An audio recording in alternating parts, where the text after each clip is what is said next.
제오의 이야기가 흐르는 밤에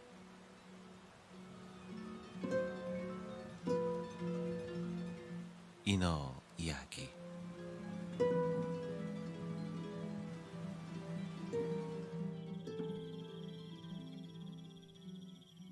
옛날 옛적 큰 우물이 있었던 산속 마을에 장님과 벙어리가 살았다. 장님과 벙어리는 서로에게 가장 친한 친구였다. 서로에게 모자란 점을 채워주며 무슨 일이 있던 서로를 도우며 살아왔다. 그런데 어느 날 억수 같은 큰 비가 산속 마을에 내렸다.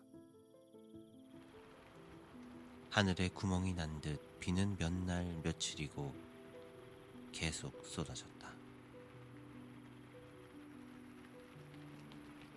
우물은 넘쳤고 산속 마을 또한 물에 잠겨버렸다. 산 꼭대기를 향해 마을 사람들은 올라갔다.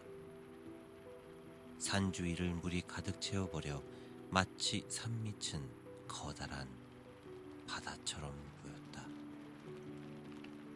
물에 잠겨버린 집을 뒤로하고 장님과 벙어리는 서로를 의지해 산 꼭대기로 올라갔다. 앞을 못 본 장님은 벙어리에게 의지할 수밖에 없었다. 이틀이 지났고 비가 그치고 해가 떴다. 언제 물이 있었냐는 듯 산속 마을에 물이 빠져 다시 그 모습을 드러냈다. 장님과 벙어리는 산꼭대기에서 다시 집으로 돌아왔다. 마을은 물에 휩쓸려 엉망이었다. 장님과 벙어리의 집도 마찬가지였다. 창문은 다 깨져 있었고 농사지어 모아놓은 곡식들은 물에 휩쓸려 사라져 있었다.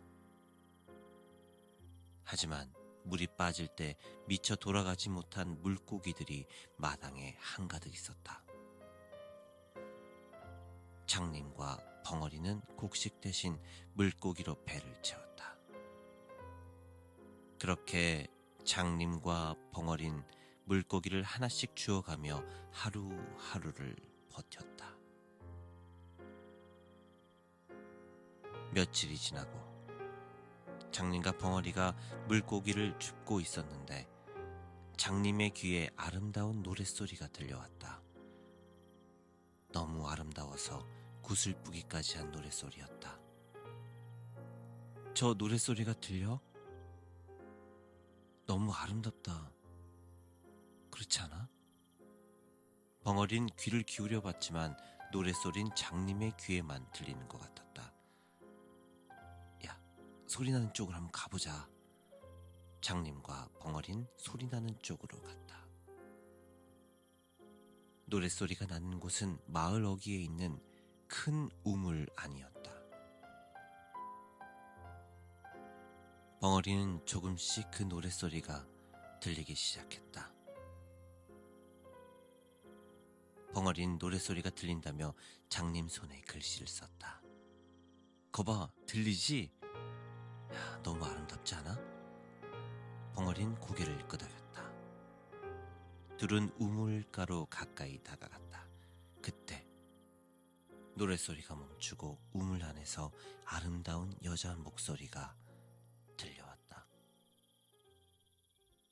저기요, 도와주세요. 누구 없어요? 거기 누구요? 우물 밑에는 찰랑거리는 긴 머리에 얼굴이 새하얀 아름다운 여자가 있었다.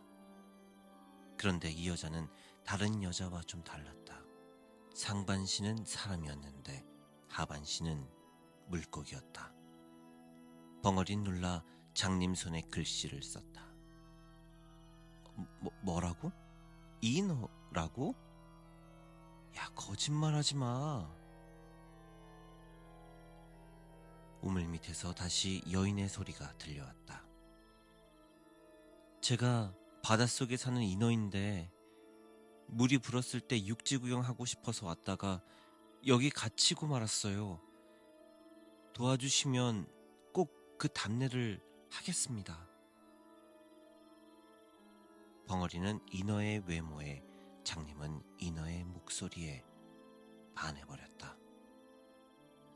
네, 도와드릴게요. 벙어리와 장님은 밧줄로 인어를 끌어올렸다.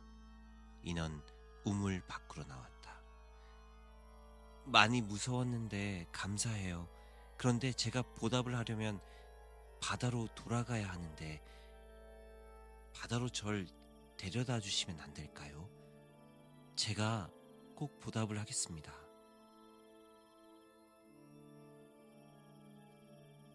벙어리와 장님은 이미 인어에게 사랑을 느꼈기 때문에 보답 따위는 상관이 없었다. 장님은 인어를 업고 벙어린 숲속 길을 헤쳐가며 바다로 길을 떠났다. 한참을 가고 있는데 인어 뱃속에서 꾸르륵 하는 소리가 났다. 혹시 벙어리님 뒤에 있는 게 물고기예요? 제가 너무 배가 고파서 그런데 그 물고기 저 주시면 안 될까요? 벙어리의 배낭엔 아까 집 주위에서 주운 물고기가 있었다. 벙어리는 배낭에서 물고기를 꺼내 인어에게 주었다. 장님에게 엎혀있던 인어가 뛰어내리듯 내려와 물고기를 굽지 않고 생으로 입에 넣기 시작했다. 벙어리는 인어가 물고기를 먹는 모습이 처음에 봤던 아름다운 모습과는 다르게 소름이 끼쳤다. 벙어리는 장님의 손에 글씨를 썼다. 인어가 물고기를 생으로 다 먹어. 장님은 벙어리를 토닥거리며 야, 괜찮아. 바다에서 산 인어잖아. 그렇게 먹는 게 당연해. 장님은 다시 인어를 업고 일어나 벙어리와 바다로 길을 떠났다. 산봉우리를 하나씩 하나씩 넘고 나니 날이 어두워졌다. 어두운 산길을 헤치고 가던 장님과 벙어리 그리고 인어는 산속에서 쉬어갈 수밖에 없었다. 꼬르르 인어의 배에서 소리가 났다. 먹을 게 있나요? 배가 고파요. 장님과 벙어리의 바구니에는 빵밖에 남아있지 않았다. 맛있는 빵이 있는데 먹을래요? 인어는 장님에게 빵을 받아들고 한 입에 엉물었다. 이거 맛이 왜 이래? 이런 걸 누가 먹어요? 인어는 빵을 던져버렸다. 벙어리는 아무리 아름다워도 음식을 함부로 던지는 인어의 모습에 혐오스러운 감정이 밀려왔다. 그때 인어는 노래를 부르기 시작했다. 인어의 노래에는 신비한 힘이 있었는지 인어 주위에 동물들이 모이기 시작했다. 장님도 인어의 노래에 흠뻑 빠져서 턱을 괴고 듣고 있었다. 인어는 모인 동물들을 찬찬히 살펴봤다. 그리고 인어에게 가장 가까이 있었던 토끼의 머리채를 잡아들어 올렸다. 순간 인어는 입을 쩍 벌려 토끼의 머리를 한 입에 베어물었다. 피는 사방으로 튀었고 놀란 동물들은 숲속으로 자취를 감추었다. 이 광경을 본 벙어리는 더 이상 이곳에 있고 싶지 않았다. 토끼를 우두구둑 씹어먹는 인어는 더 이상 아름다워 보이지 않았다. 벙어리는 장님의 손에 글씨를 썼다.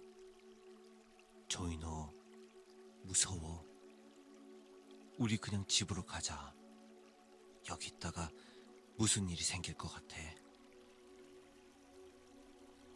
장님은 벙어리의 손을 부리치며 말했다. 무섭다니. 아니 저렇게 아름다운 노래를 부른 인어가 아니 저게 무서우면 세상에 안 무서운 게 어딨냐? 자기 말을 제대로 들어주지 않고 갑자기 화를 내는 장님을 벙어리는 이해할 수가 없었다. 네 맘대로 해봐. 나 없이 얼마나 가나 보자고. 그럼 나 간다. 벙어리는 화를 내며 장님의 손에 이렇게 글을 쓰고는 장님과 인어를 놔두고 그 자리를 떠나버렸다. 하루가 지났다. 벙어리는 거의 마을 어귀까지 도착을 했다. 벙어리는 점점 화가 풀렸고 장님이 걱정되기 시작했다. 아, 무슨 일이 생긴 건 아닌가. 인어를 바다로 돌려주면 장님은 어떻게 돌아와. 맞아, 내가 가야 돼. 그래도 친구잖아. 벙어리는 다시 왔던 길을 되돌아 장님과 인어가 있는 곳으로 걸음을 옮겼다. 부지런히 걸음을 옮겨서 벙어리는 바닷가에 다다를 수가 있었다. 눈앞에 아름다운 바다가 보였고 바닷가 바위 위에 장님이 앉아 있었다. 벙어리는 반가운 마음에 장님에게로 뛰어갔다. 벙어리가 물 위를 첨벙거리며 다가가서 장님의 등을 두드렸다. 그런데 벙어리가 두드린 장님의 등은 얼음장처럼 차가웠다. 장님은 더 이상 벙어리가 알던 모습이 아니었다. 얼굴과 내장은 짐승에게 뜯어먹힌 듯 찢겨 사라져 있었다. 그때 바닷가 저 멀리서 익숙한 노랫소리가 들렸다. 벙어리도 많이 들어봤던 아름다운 노랫소리였다. 물살을 가르며 인어가 벙어리 앞에 나타났다. 인어는 벙어리에게 다가가 귀에 속삭였다. 제 아름다운 노래가 보답이 됐나요? 벙어리는 고개를 세차게 좌우로 흔들었다. 인어는 피식 웃어 보이며 말했다. 아, 그럼 이건 어떠세요? 인어가 손을 들자 바다에서 다른 인어들이 노래를 부르며 나타났다. 노래가 너무 아름다워 벙어린 혼이 빠진 듯 그 자리에 멈춰버리고 말았다. 이 정도면 보답이 됐을까요? 이렇게 많은 인어들의 노래를 들었던 사람은 없었답니다. 그런데요, 제가 또 배가 고파요. 제 친구들도요. 금방 끝날 거예요. 인어들은 벙어리 주위로 몰려들었다.